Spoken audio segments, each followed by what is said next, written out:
alaikum guys, I hope that you are pretty good and in good health. Welcome to English 2 for Computer Science. It's first year, second term, 2020. Today we're gonna have chapter 2, which is diagramming of English sentences. First, we're gonna have the meaning of diagramming, the purpose of it, and of course we're gonna have exercises as an application of it. First of all, let me remind you of what we had in the previous sessions. Of course, we're gonna visualize what we have said in these sessions. We had the types of sentences, which are the simple sentence, compound sentence, complex sentence, and compound complex sentence. Of course, we got the clauses, the independent clauses and subordinate clause. We got the main clause, of course, and we got run-on sentences and fragments. Of course, also we got the types or kinds of the sentences, which are maybe declarative, imperative, and so on. So today we're gonna have an application on the types of the sentences, which is diagramming. It's like a piece of cake, so don't worry, it's very easy. You're gonna feel that you are making the crosswords or solving it. As usual, I'm gonna speak in English, then I'm gonna illustrate what I'm saying in Arabic, so don't worry. Believe me, you are going to understand clearly in this session.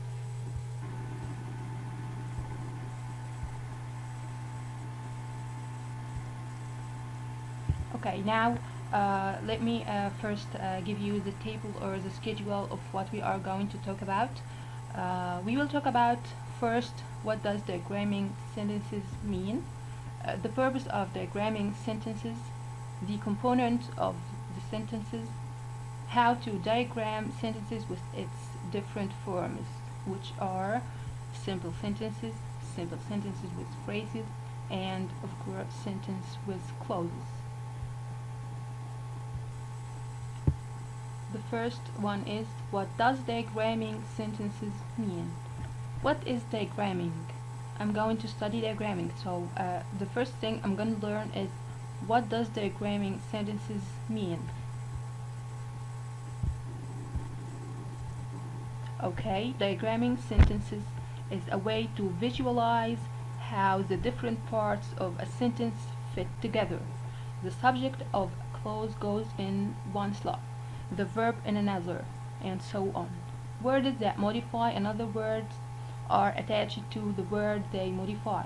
The method we use to attach them indicates what the relationship is between them. ايه هو الدايجرامينج؟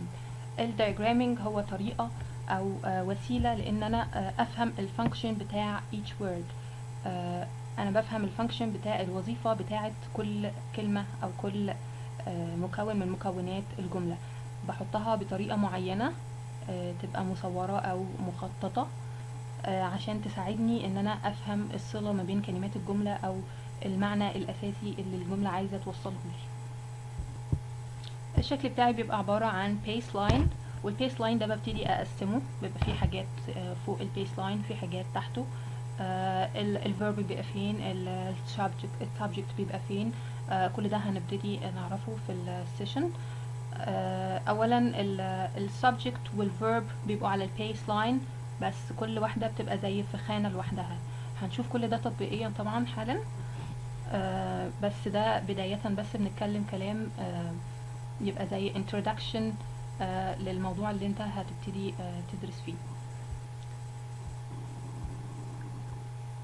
اولا هو الدايجرامينج ده was a system perfected in the 19th century by Kellogg and Reed.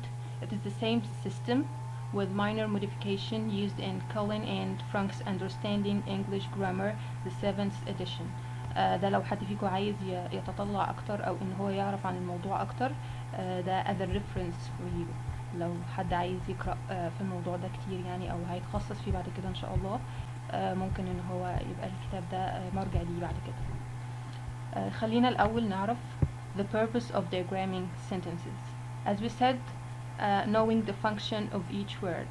بس هنتكلم عنه تفصيليا. ايه الغرض ان انا ادرس الدياجرامينج اصلا؟ ليه بدرسه؟ اول حاجة learn and identify the parts of speech. عايزة اعرف او احدد ال parts of speech، اجزاء الكلام ايه. understand the parts of speech function together to create compound sentence. بفهم ال parts بتاعت ال speech دي ووظيفتها ايه لما تتحط جنب بعضها او تكون لي معنى معين. explore methods of joining subjects, verbs and objects. انا عايزه اعمل وسيله ان هي تربط لي الكلام ببعضه، السبجكت الفاعل، الفيرب الفعل، الاوبجكت اللي هو المفعول.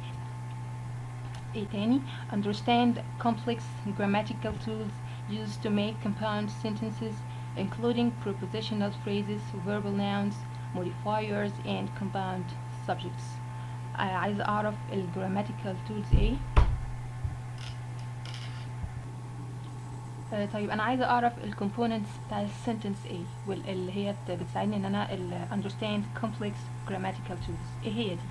طيب الكومبوننتس of sentences عندي subject, predicate, direct object, indirect object, prepositions, modifiers, articles, dependent and subordinate clause, or subordinate clause is the same meaning, dependent or subordinate clause. طيب انا عايز اعرف معنى كل الكومبوننتس دي ايه او وظيفتها ايه. اول حاجه عندي السبجكت، who or what the sentence is about, the person doing the action اللي هو الفاعل اللي عمل الفعل او الفيرب اللي عندي في الجمله. طب البريديكت ده اللي هو ايه؟ البريديكت اللي هو الفيرب or action being done اللي هو الفعل اللي اتعمل. طيب الdirect object something or someone the action is done to اللي هو المفعول. طيب indirect object the person, thing, the action done, the action is done to or for اللي هو المفعول الغير مباشر. وده هناخده في الاكسرسايزز اللي معانا او الاكزامبلز، هنفهم بالظبط هو ايه الفرق ما بين الdirect object والindirect object. عندي تاني ال prepositions اللي هي relationship words that provide information about how the other parts of the sentence fit together. ال preposition دي ممكن تكون عندي الحروف الجر اللي هي بتجمع ما بين الكلام عشان يوضح لي معنى أدق. طيب ال modifiers words that provide additional detail about a subject, action or object in the sentence. Maybe adjective, maybe adverb, things like this. ال articles words that modify nouns اللي هي أدوات التعريف مثلا زي a, an, the. Dependent or let me say subordinate clauses are clauses that can't stand alone اللي هي خدناها قبل كده طبعا، الفرق ما بين dependent and independent clause or main clause and subordinate clause اللي هي dependent or subordinate clause ما بتديليش معنى كامل، لازم يبقى معاها main clause تكمل المعنى او توصل لي الجملة ببعضها عشان تكون لي جملة كاملة ومعنى تام. Now let's move to how to diagram a sentence. ازاي اعمل diagram للجملة اللي عندي. جينا بقى لوقت التطبيق. اول حاجة عندي create your baseline. دي اول حاجة هعملها. البيسلاين عندي هنعمله اهو. دي البداية. اول حاجة هعمل baseline خط بالطول عشان اكون عليه بقية الدياجرام. طيب تاني خطوة عندي began with the verb and the subject. انا هقسم البيسلاين ده لverb وsubject. طيب معايا كده البيسلاين اول حاجة عملتها تاني، وبعدين بقسم البيسلاين ده لجزئيتين، جزئية هيبقى فيها الفيرب وجزئية هيبقى فيها السبجكت. مع بعض نشوف كده. كده عندي السبجكت اول حاجة وبعدين الفيرب. يبقى انا كده اول حاجة بعملها create the baseline. البيسلاين عندي الخط الاساسي، وبعدين بفصل ما بين السبجكت والفيرب. اول حاجه بتبقى السبجكت وبعدين بيجي الفيرب، كل واحد كانه في خانه لوحده. طيب لو في object عندي طبعا لو في object عندي بتختلف شويه، بس الاساس عندي زي ما هو.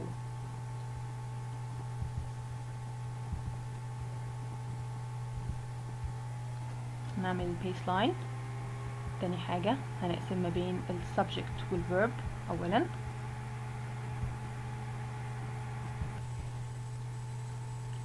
الخط بتاع السبجكت عندي اهو، هنعمله. طيب الاوبجكت بقسم برضو خانة لوحده. طب بتختلف؟ بتختلف.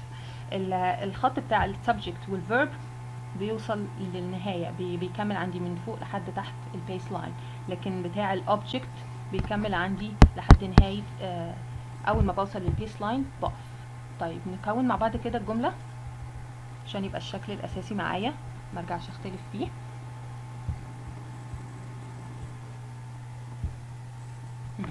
كده عندي السبجكت فيرب اوبجكت، ده الاساس بتاعي. طالما فهمت الاساس ده اقدر اعمل اي جملة. يعني بداية عندي هقسم الجملة لسبجكت فيرب اوبجكت، اي حاجة بعد كده سهل ان انا افهمها، بس دي تبقى في دماغي على طول، ان انا اول ما اشوف اي جملة هكملها بالمنظر ده. عندي بقى modifiers، عندي articles، عندي اي حاجة تانية هنشوف هنعملها ازاي، بس اهم حاجة دي تبقى في دماغي as a reference or as a standard. ده الاساس بتاعي او المقياس اللي بداية بعمله. طيب انا عايز مثال على اللي انا قلته ده. طيب ماشي، عندي جملة عادل sent an email or sent email. طيب بداية الاول انا عندي الجملة دي نوعها ايه؟ simple. خلاص انا عرفت انا هشتغل ازاي. الجملة دي بداية simple، يبقى بداية هحاول اقسمها للسبجكت verb لو في object ولا لا. طيب السبجكت عندي هو ايه؟ عادل.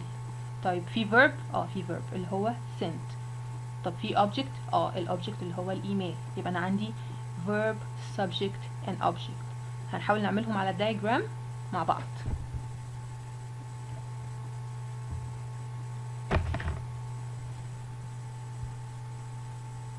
I prefer that you have a paper and pen and follow with me. You are following and exercising with me to practice how to diagram. معاك ورق وقلم معايا، نحاول ان احنا نعمل الجمل مع بعض. انا هعملها وانت تعملها عشان تبقى مارستها او اخدت عليها. طيب بداية كده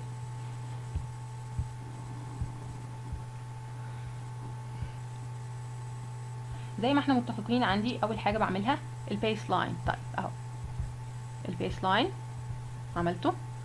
طيب بفرق ما بين السبجكت والفيرب. تمام. طيب انا عندي اوبجكت برضو، يبقى بعمل الخط تاني وبعدين بقسم الجملة على الدايجرام اللي انا عملته ده. نبتدي كتابة. عادل sent email. يبقى انا عندي السبجكت اول حاجة، تاني حاجة الفيرب، تالت حاجة الاوبجكت. طيب في components تانية للسنتنس؟ طبعا في، نشوفها مع بعض. The other components of the sentence. مش اي جملة هتجيلي هتبقى عبارة عن subject و verb، او ممكن يبقى فيها object بس. ممكن يجيلي في الجملة prepositions، ممكن يجيلي articles، ممكن يجيلي adjectives. طيب انا هتصرف ازاي؟ هنشوف مع بعض دلوقتي ازاي how to diagram the other components of the sentence من غير الverb والsubject. نشوف مع بعض.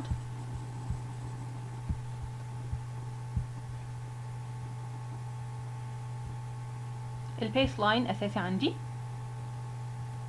اول ما اشوف الجمله قدامي بعمل البيس لاين على طول، وبعدين اشوف بقى. طيب تاني حاجه قلناها بنقسم ما بين السبجكت والفيرب.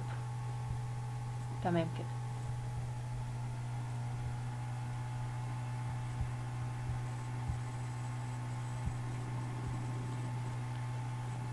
يبقى انا عندي كده subject and verb.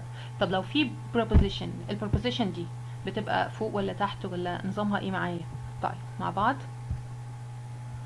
البروبوزيشن بيبقى خط كده مايل، واحط البروبوزيشن بتاعي.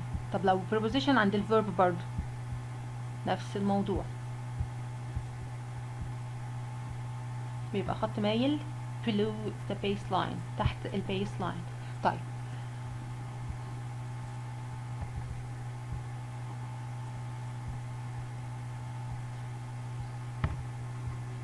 طيب لو انا عندي تكمله بقى، ما البروبوزيشن مش هيبقى لوحده، لازم يبقى معاه حاجه. طيب ايه هي؟ ممكن تبقى adjective. طيب لو adjective ومعاها article برضو، نشوف.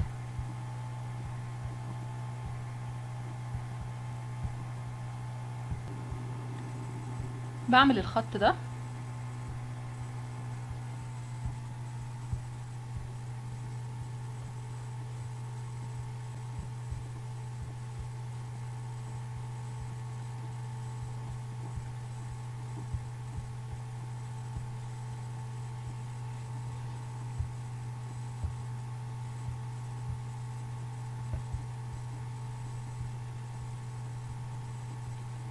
تمام. يبقى انا كده وصل عندي subject و verb على البيس لاين، فصلت ما بينهم. لو في preposition يبقى البروبوزيشن بخط مايل تحت البيس لاين. لو في article و adjective يبقى في خط عندي بيس لاين تحت، مش بنقول عليه بيس لاين بقى، بيبقى خط فرعي للبروبوزيشن. طيب لو البروبوزيشن ده بداية ل هيجي بعد كده article و adjective. طيب البروبوزيشن التاني لو مع الverb بيبقى preposition و object of preposition، اللي هو بيجي بعد ال preposition في ال verb. طيب انا برضو مش الصورة مش واضحة قوي، اشوف بمثال. On the second try he walked over it. الجملة عندي كده on the second try he walked over it. طيب هي walked over اصلا يعني ايه؟ walked over to make the thing or to make it very easy. هو في المحاولة التانية عملها كويس جدا او بشكل perfect. طيب انا عندي الدايجرام الاساسي، عندي قلنا subject to verb preposition article adjective object of preposition. هنبتدي نخطط الجملة على المخطط ده like puzzle. انا بعمل puzzle دلوقتي. اول حاجة عندي الفاعل هو الاساس في الجملة اللي هو he، والverb اللي هو walked. يبقى انا عندي he walked ده على البيس لاين. طب انا عندي two prepositions which are on and over. انا عندي on و over دول البروبوزيشن، يبقى on بخط مايل تحت he، و over دي تكملة للverb اللي هي هتبقى تحت الverb خاصة بيها. كل كلمة معايا الخاص بيها تحتها. طب انا عندي try وعندي second وعندي the وعندي it. طيب اول حاجة walked over it. ال it هنا هي الأوبجكت. طيب الأوبجكت دي عايدة على walked، يبقى تبقى على الخط اللي تحت walked، والرابط بينهم البروبوزيشن اللي هو over. يبقى أنا خلصت walked over it. طيب يبقى عندي لسه on the second try. طيب أنا خلصت البروبوزيشن on على الخط المايل اللي تحت هي. عندي بقى verb، يبقى الverb عندي بيبقى على الخط I'm sorry لا مش verb. try عندي بحطها بعد on. طيب والارتكل بتتحط كارتكل بنحطها على خط مايل تحت الاساس بتاعي اللي هو تحت البيس لاين، يبقى ده. وعندي second like an adjective. طيب الادجكتيف برضو بتبقى تحت الناون اللي هو try. يبقى عندي اجي اكونها كده on the second try he walked over it. يبقى انا كده خططت الجملة بدايجرامينج كويس جدا، ووصل لي المعنى الاساسي. المعنى الاساسي اللي هو he walked over it، ده المعنى اللي عايز يوصلني. الباقي كله بيبقى تحت البيس لاين زي ما اخدنا. ناخد مع بعض الامثله ونحلها. اول حاجه هناخدها السيمبل sentences. اخدنا عادل sent an email، عندي subject و verb و object. طب عندي جمله تانية لو في indirect object، هفرق بقى ما بين المفعول به المباشر والمفعول به الغير مباشر. ال indirect object هنا Mrs. سلمى gave the children homework. طيب انا عندي Mrs. سلمى دي ايه؟ Mrs. سلمى دي ال subject و gave هنا ال verb. طب the children و homework انا هقسمهم ازاي او اعرف ايه الفانكشن بتاع كل جملة بتاع كل كلمة معايا؟ طيب انا عندي هنا children و homework الاتنين object. عندي الاتنين هنا object. طيب في direct object وفي indirect object. طيب انا عندي ال direct object اللي هو homework لان هي اعطت الواجب او حددت الواجب اللي هو ال direct او ال direct object. طب children عندي indirect object. طيب انا خدت قبل كده ان انا بعمل البيس لاين وبحط الفيرب والسبجكت والاوبجكت. الاوبجكت اللي هو direct object. طب لو في indirect object هبتدي الاول عندي من غير اي قلق خالص. اول حاجه بحدد البيس لاين، تمام، بحدد السبجكت والفيرب وبفصل ما بين الاوبجكت، تمام. يبقى انا عندي Mrs. سلمى gave homework. طيب وديت the children ال indirect object معايا،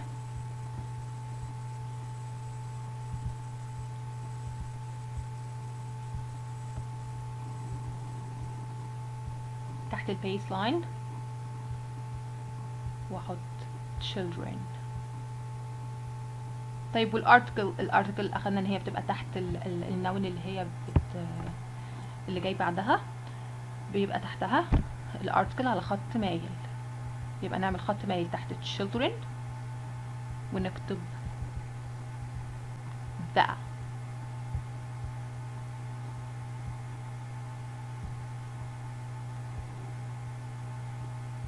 بقى كده عندي الشكل النهائي بتاع الجملة وعرفت ال indirect object بيبقى موقعه ايه في ال diagramming. طيب لو عندي simple subject and predicate دي سهلة جدا. اول حاجة البيس لاين زي ما اخدنا وبفصل ما بينهم وبحط السبجكت ويليه الفيرب. يبقى دينا ate. كده الجملة خلصت وده الشكل النهائي. دي ابسط دايجرام، ابسط شكل هوصله في الدايجرامينج. هنمشي بعد كده اشكال تانية. طيب لو عندي stand، لو عندي فعل امر understood subject for commands and directives. طيب لو حد بيقول stand هنا، طب فين الفيرب وفين السبجكت؟ دي انا اتلخبطت كده دلوقتي. هعمل كلمة واحدة على البيس لاين؟ لا، اقول احنا خدناها قبل كده في الامبيراتيف sentence. الامبيراتيف عندي بيبقى معروف ان المخاطب هو you. يبقى انا عندي السبجكت you stand بس بنحذفها، وبعد ما بنحذفها we omit the subject بيبقى understood. بيبقى معروف ان السبجكت عندي عايد على المخاطب اللي هو you. يبقى انا هقسم الجملة على حسب ما انا فهمت. اول حاجة البيس لاين، تاني حاجة هفصل ما بين الفيرب والسبجكت زي ما عرفنا، تالت حاجة هكتبهم على الخط اللي هو you واحطها between two brackets. يبقى عندي you stand. كده الجملة خلصت.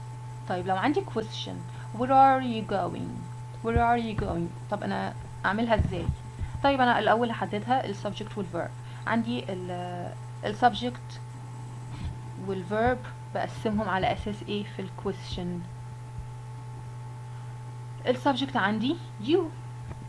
طيب و are going كلها على بعضها بتبقى الفيرب. طب بالنسبة ل where احطها فين؟ عندي هنا ببتدي الاول البيس لاين، تمام، بعدين السبجكت and verb you are going. ده المعنى الاساسي اللي عايز يوصل you are going. طيب بالنسبة ل where، طيب where دي عايدة على ايه؟ ما where عايدة على مكان، والمكان ده انا رايح له، يبقى المكان ده يبقى تحت are going اللي هو تحت الفيرب، يبقى عندي بخط مايل كده بحط where are you going. كده المعنى وصل لي وعملت له دايجرام بكل سهولة. طيب لو عندي have you been eating، البيس لاين عندي بحطه اول حاجة وانا مغمض،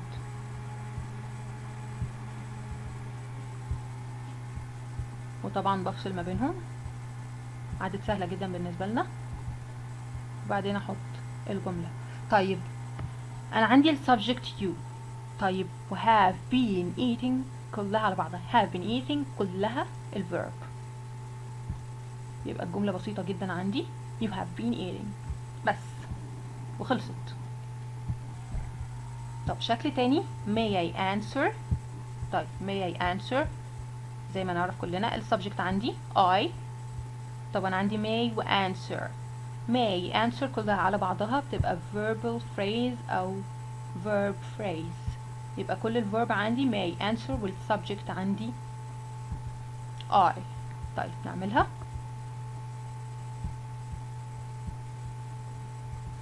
بعدين نحط الكلام بتاعنا may I may answer، وكده الجملة خلصت برضو.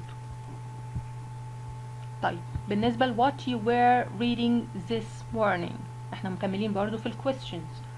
what you were reading this morning. طيب انا اول حاجة هطلع ال verb وهطلع ال subject. عندي ال subject you وعندي ال verb were reading. طيب لسه عندي this morning وعندي what. طيب اولا كده نخلص من اول حاجة عملناها اللي هي البيس لاين، ونفضل الباقي نشوف هنعمله ازاي.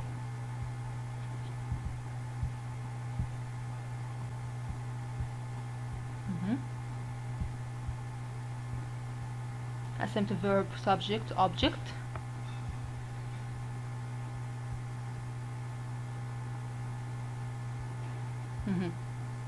you were reading what دي هعتبرها هنا الأوبجكت، لأن هو لما يجاوب هتبقى الأوبجكت هي what. طيب أنا عندي دلوقتي لسه برضو this morning، ما هي this هنا تبقى كأنها arc وبنحطها مايلة، وبحط النون اللي هي عايدة عليه تحتها.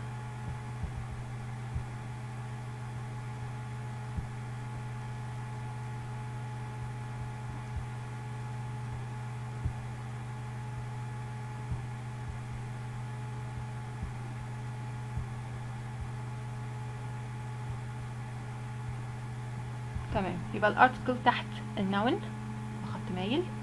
طيب morning هنا تحت were reading، وبقت الجملة كاملة عندي you were reading what this morning or what you were reading this morning. may I postpone this assignment، يبقى أنا عندي ال subject I وعندي ال verb A. may postpone على بعضها زي ما احنا عرفنا اللي هي ال verbal phrase أو verb phrase، والassignment عندي اللي هو ال object، يبقى عندي على ال baseline عندي subject and verb and object. كده خلصت. طبعا عندي this، قلنا this هنعتبرها ال article وبتبقى بخط مايل تحت assignment.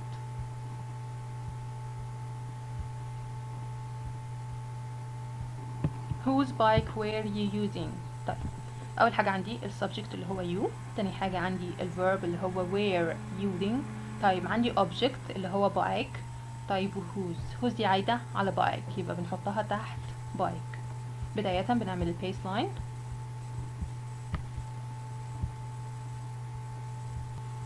يبقى انا كده عملت البيس لاين. بعدين هعمل للسبجكت an object والكتابة you were using bike. طيب whose حطها بخط مايل تحتها،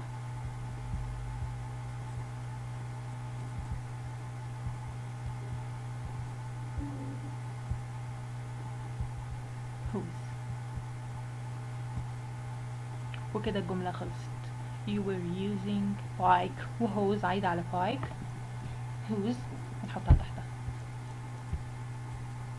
طب لو عندي compound predicate، يعني ايه compound predicate؟ يعني انا عندي الجملة وعندي two verbs. طب هعملها ازاي معايا؟ اول حاجة عندي هحط البيس لاين،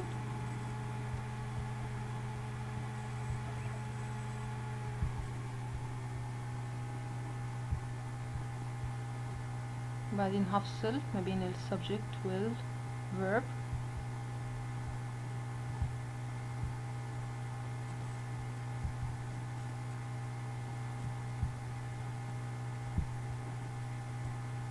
طبعا عندي cat، طبعا عندي article للcat اللي هي the، ودي بنحطها مايلة تحتها، يبقى عندي the cat.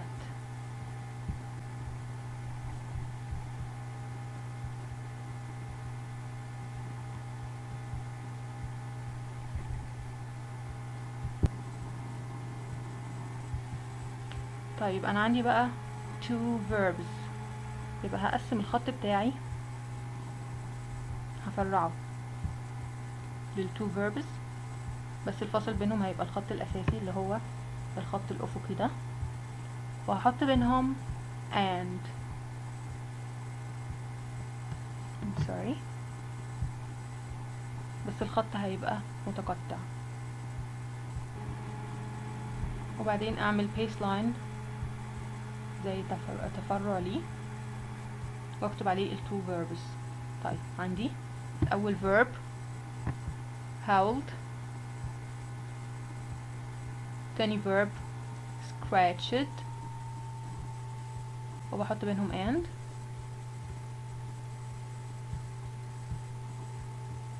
طيب عندي كده تانية fiercely احطها تحتها لانها modify scratched. طيب انا عندي الحاجة اللي modifying the noun or anything else بحطها تحتها لانها خاصة بيها، فعندي كده furiously خط مايل تحتها.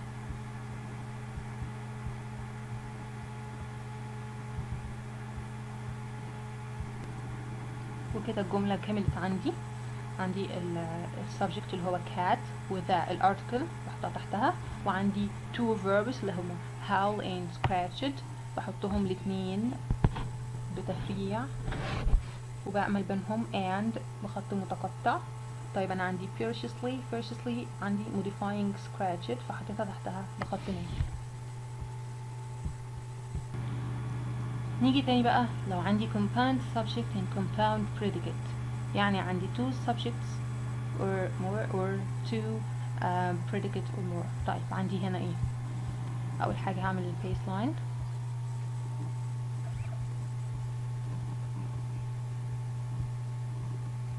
والخط اللي بيفصل ما بين الverb والsubject. تمام، احنا لما كان عندنا two verbs عملنا فرعين وكملنا بيهم، يبقى انا عندي بنفس الشكل للتو subject وبنفس الشكل للتو verbs.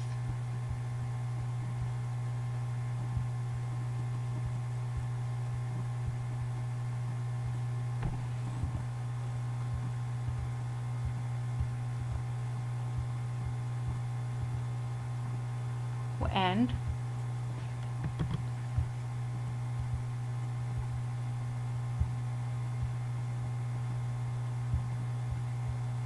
بخط متقطع ما بينهم، وابتدي املأ الفراغات دي او املأ الدايجرام. طيب عندي two verbs Juntia and John worked hard and then rested. ال two subjects عندي Juntia and John، يبقى انا عندي Juntia John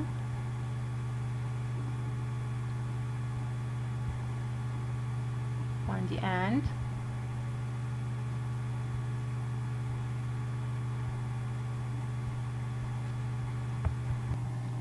الverbs عندي worked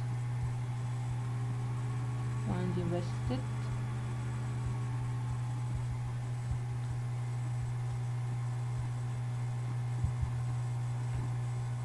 طيب انا هجمع ما بين ال two verbs وال two subjects ب and في الناحيتين. يبقى كده الجملة ناقص لي عندي ايه لسه ما حطيتوش على الدياجرام. عندي hard وعندي then. طيب worked hard. hard دي مش بتصف او modifying the working or the verb worked، يبقى بحطها بخط مايل تحتها.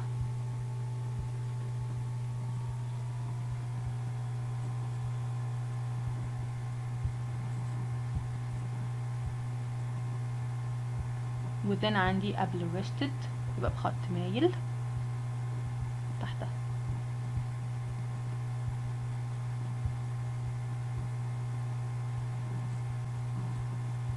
طيب لو عندي 3 subjects، لو عندي 3 subjects هتختلف؟ لا مش هتختلف طبعا، هحط لها خط كمان اضافة لل 2 lines واكمل عليها. طب ازاي؟ هنشوفها مع بعض. طب انا عندي جينيا فريدريكا and John are working. عندي ال 3 subjects جينيا فريدريكا and John، دول ال 3 subjects. طيب انا عندي ال verb are working، يبقى انا عندي اول حاجة البيس لاين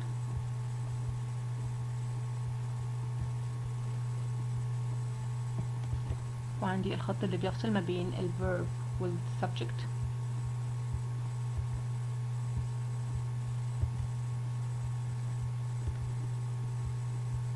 وعملت التفريع بتاع ال 3 subjects عشان كلهم مشتركين في نقطة واحدة اللي هم 3 subjects و verb 1 verb اللي هو are working.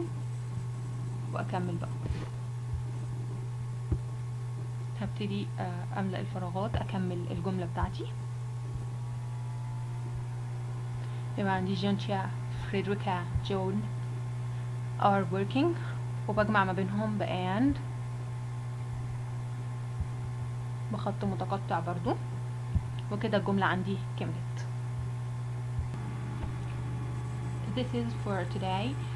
We got the diagramming meaning, the purpose of diagramming, how to diagram, and we took the simple sentence with its forms, maybe with direct object, with indirect object, with compound verbs or compound subjects, or both of them in the same sentence. We have compound subjects and compound verbs, and we also had 3 subjects, and we had the questions diagramming and things like this in the imperative sentence. So if you have any questions, just let me know, maybe in the comments below or as you like. I hope that you got interested in this session and in this video, and thank you for keeping watching and keeping following. Bye.